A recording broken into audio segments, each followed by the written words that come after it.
We gonna make it.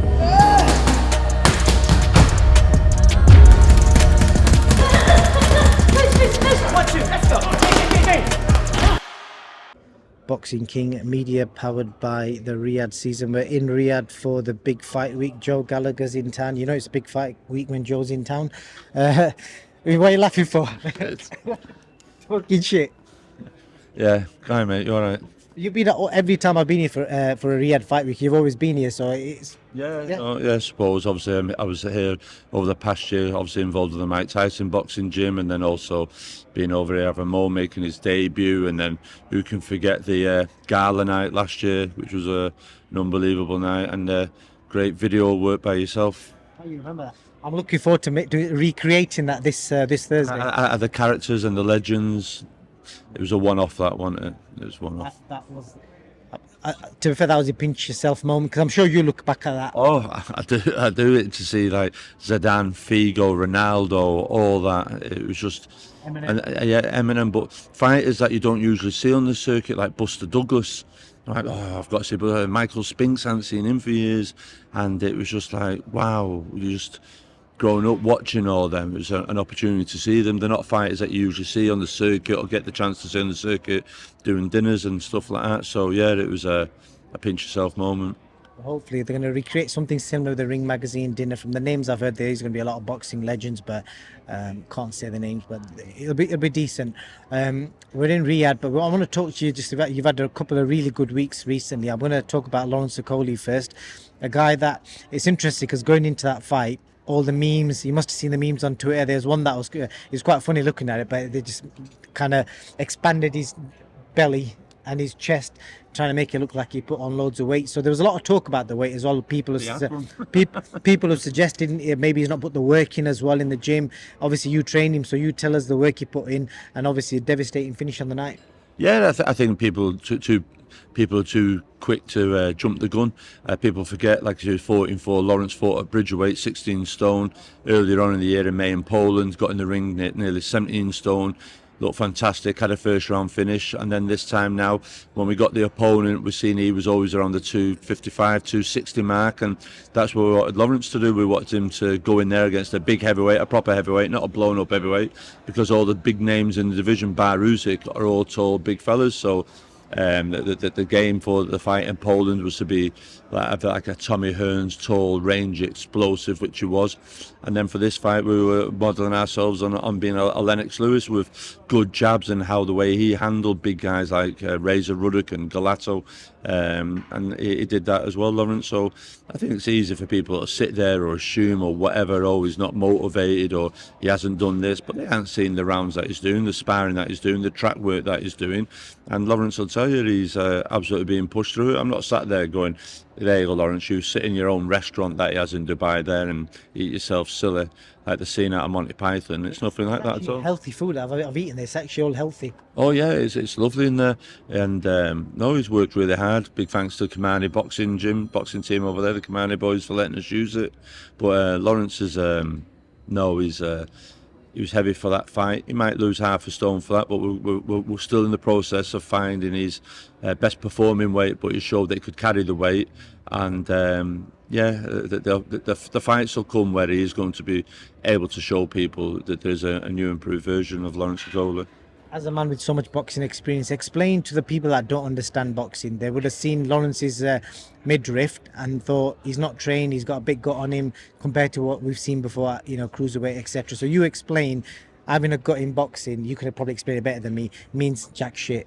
Yeah, 100%. If you look at the legends that we talk about, the legends all the time, Muhammad Ali in a prime was a slim man. But then when you look at people past him, as in Larry Holmes, and then one that we've got fighting this weekend, Tyson Fury, they're not body beautiful people.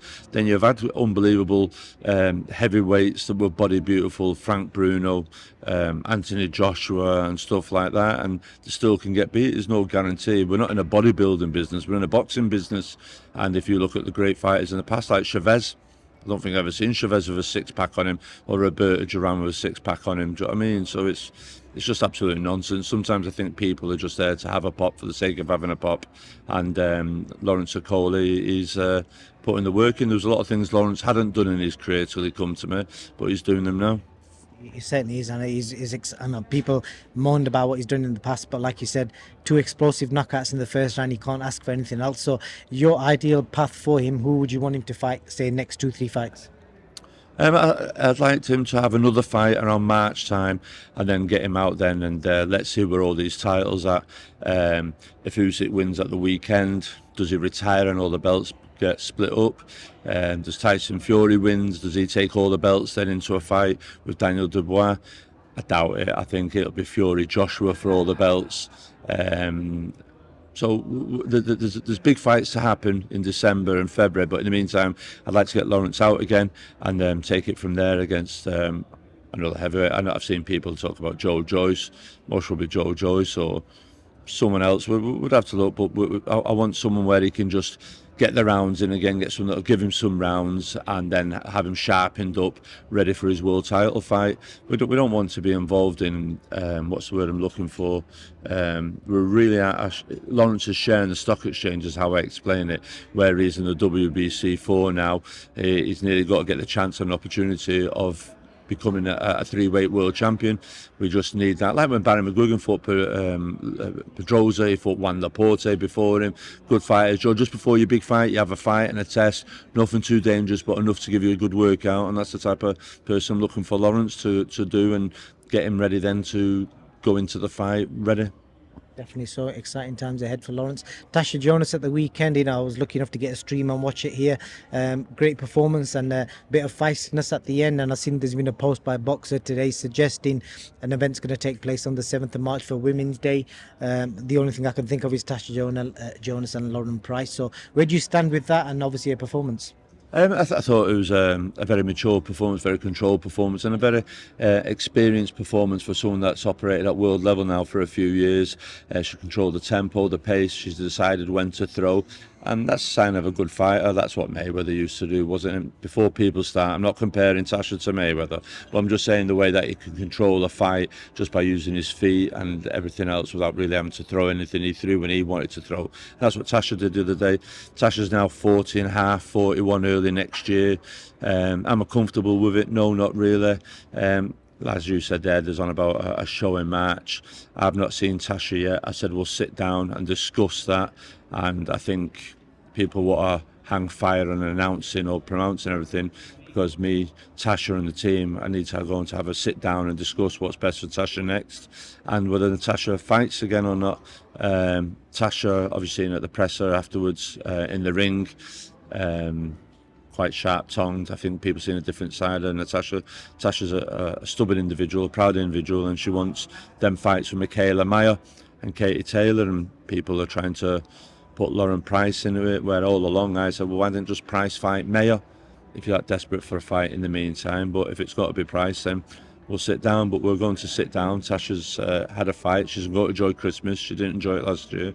And then we'll decide what we do next year. And if we fight in March, we fight in March. Or if it's May, in Ireland or Vegas with Michaela Mayer, or Ireland with Katie or Lauren Finger. But we'll sit down and we'll discuss that most probably next week. Your ideal plan, if you was the one deciding who she fights next 2, 3 fights before she hangs them up, who would you pick? I don't want to have 2 or 3 fights. I wanted to retire, but if there was, only because of the rivalry that's been going on for 12 years. I know Katie will be after, most will do a Serrano 3, but if not, I'd love Katie and Natasha to go out together on the Shield. And if it wasn't, then obviously Michaela Mayer, she's rebuilt, got a world title, and would love to do the rematch with Michaela Mayer. I think that's a huge fight, both sides of the Atlantic. Great interest, great money, big money in it, and I think they're 2 bigger money fights for Natasha than they are for Lauren Price. And when Natasha is at her stage of her career, she's trying to set her up financially for the rest of her life. Are you struggling to keep up with boxing? Download the Boxing Showtimes app for the latest fight schedules, full undercards, boxer stats, news, and real-time updates. It's more than just an app, it's the boxing community you want to join. Stuff. It's good to see you caring about your fighters' future, basically helping him with their decision making. Want to ask you about the big event this week. We've got obviously Tyson Fury, Usyk. We don't know for a fact if Fury's coming in heavy or not, but that's what everyone seems to think. Obviously, we've seen him today. I can't really tell, to be honest with you, but I just want to ask you as a trainer, if he's putting weight on, would you, if you was in his corner, would you want him to come in heavier compared to the last fight, or does it make a difference? Because I've seen a few people come out and said if he comes in heavier, he's going to get stopped. I think we've got. I don't think weight's an issue, to be honest. I think what's here with Tyson Fury, he had it with Liam Smith when he fought Canelo. I'm not saying if he had it better, he would have beat Canelo, but very early on in camp, he got a cut with Kell Brook sparring. So Liam Smith couldn't spar for 7-8 weeks. And he just wanted to fight, didn't want to lose the payday, didn't want to challenge. So in that time then, you can't spar, your body becomes soft and you're not conditioned. And for someone like Liam Smith, part of his camp all the time is sparring, conditioned sparring. Tyson Fury's no different. Last camp, he didn't have no sparring because he couldn't risk it.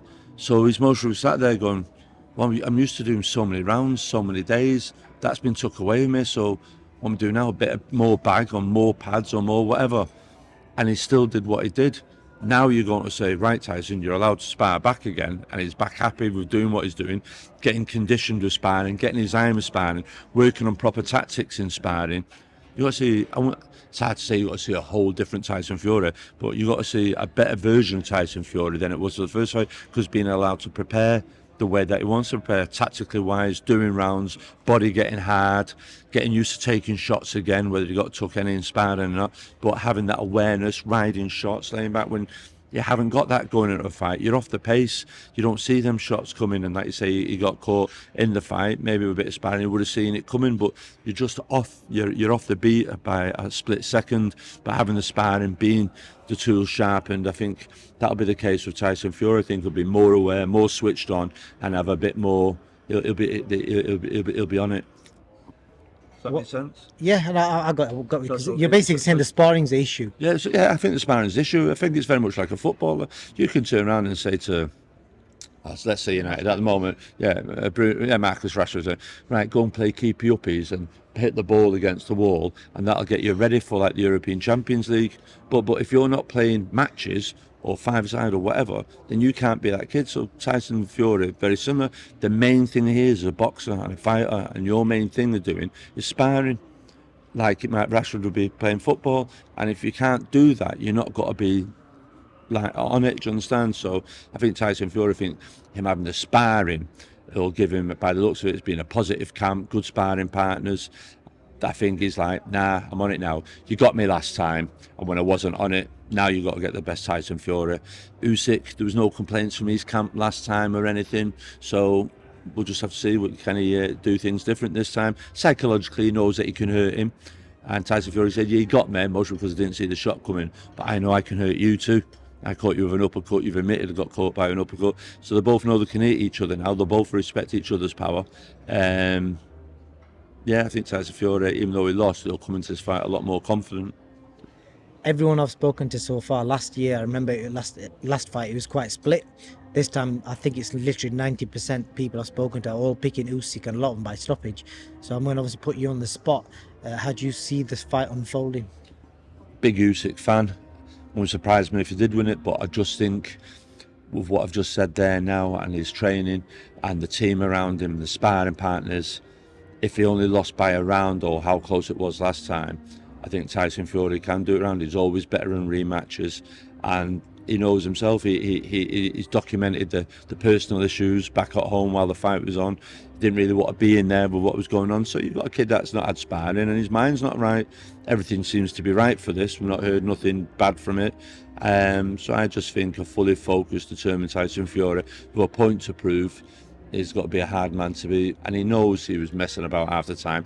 He was winning the fight until he started larking about, and then got caught, and then the next thing, then he got caught with a shot as well as the cut. So I think Tyson Fury wins this. You're the first big name that I've spoken to is big Tyson Fury to win, so fascinating there. Manchester, you got to back your own, haven't you? But apart from that, though, that's the reason as a coach. I just think sparring, you just got, like I said earlier, if Liam Smith had their 8 weeks proper sparring for Canelo, not saying he beat Canelo, but it was, even then, a good a performance it was, he would have even injured more and be able to rest with himself going, do you know what, where at the moment when you're being Canelo, but that wasn't the best version of me. Callum Smith, that wasn't the best version of me. I only had 4 weeks. I mean, Tyson Fury's like, that wasn't the best version of me that you beat there. If I'm going to lose to you, I want you to beat the best me. And that's what Tyson Fury's going into this fight, like the best Tyson Fury there is. As far as we are aware, as far as we are aware. He's gone for the Joe Gallagher beard look, a bit long there, but seen it? No, I've seen it. Last thing before I let you go, just give us an update on your stable. I know you've got a lot of young fighters that are still coming through, domestically as well. Who can the fans keep an eye out for? Well, obviously Mo's having his second pro fight here in Riyadh this week. He made his pro debut on the BTBF Bivol show, so it's good to get him out. I'm really happy with his progress. Josh Holmes won the English title a couple of weeks ago. We're looking to push him forward for British title. Billy Dennis is out in January on the Callum Simpson undercard. Clark Smith's out. Mikey Talon had a good win at the weekend. Stepped him up in class. He's now 6-0. Like I said, Jack Massey was unlucky against Opposite. He wasn't unlucky, he was outclassed. But he's got to come back now. I'd like to see him versus Billy Smith in a domestic fight. I think that'd be a really good fight. Okolie for the heavyweights. Tasha. Have I left anyone out? Callum Johnson's in a good position in the WBO. Butler's. I'll ask you about Colin. What's happening? Because I bumped into him at the at Batebiev dinner. He got Batebiev to sign. He's actually got a video of this as well. I haven't put it out yet. He's got Batebiev to sign the gloves that he dropped Batebiev with. Yeah. In that he made him sign the very spot where he punched him with as well. Did he? Yeah. Oh, fair play. Sound fella, isn't it, BTBF? So, Callum's had a couple of fights this year, been ticking over, but we've got him a good placing in the ranking. I think he's number 2 in the WBO now. So, we'll sit with him and there'll be a big push next year. We've had a really good year this year. We've had, 3 world titles, a WBC, silver. Everett Lawrence got a European, a Commonwealth, an English, and the prospects all building up the decent runs. So I'm really pleased. I really feel now like Champs Camp is back and it has got champions in it, and it'd be great if we can win have an undisputed run of Tasha, a heavyweight world champ next year. Cam Juicer, Jack Massey. So it's a good stable, plus there's got to be 1 or 2 more additions to the stable as well. There's got to be Nev, who, like I say, we've got an Olympic bronze medal this year. So, it's the gym's flying at the moment. Good times ahead, and Callum Johnson has probably got one of the best beards I've ever seen on a boxer. Have you seen his beard? Yeah. Epic. I just like, I don't know whether he's grown it to offer him a bit of protection, or he's just trying to model himself in BTBF. I'll show you the video now that we're done with the interview, but I appreciate your time, Joe. Thank you very much. All the best.